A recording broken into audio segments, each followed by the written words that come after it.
தமிழ் சினிமாவுல ஒரு சில இயக்குனர்கள மறக்கவே முடியாது. அந்த வகையில ஒரு சில படங்கள் வந்து டைரக்ட் பண்ணாலும், நந்தா பெரியசாமி அப்படின்ற ஒரு டைரக்டர வந்து யாராலயும் மறக்க முடியாது. நெறைய சூப்பரான படத்தெல்லாம் வந்து குடுத்துருக்காரு.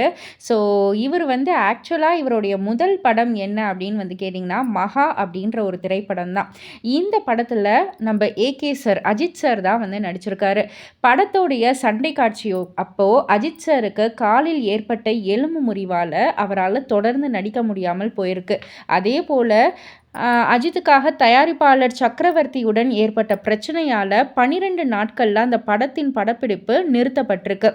இந்த படத்துக்கு அப்புறமா நந்தா பெரியசாமி 6 படங்கள இயக்கி இருந்தாலும், இந்த படம் நின்று போனது கருக்கலைந்த ஒரு தாயின் வலி போல தொடர்வதாக அவர் வந்து சமீபத்தில வந்து தெரிவிச்சிருக்காரு.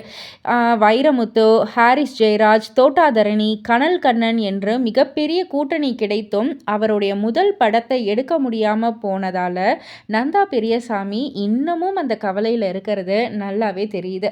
இத பத்தி நீங்க என்ன நினைக்கிறீங்க? உங்களுடைய கருத்து என்ன? அப்படின்றத கீழ உள்ள கமெண்ட் பாக்ஸ்ல குறிப்பிட்டு சொல்லுங்க. மறக்காம சினி வேர்ல்ட் சேனல சப்ஸ்கிரைப் பண்ணி பக்கத்துல உள்ள பெல் ஐகானை கிளிக் பண்ணிடுங்க.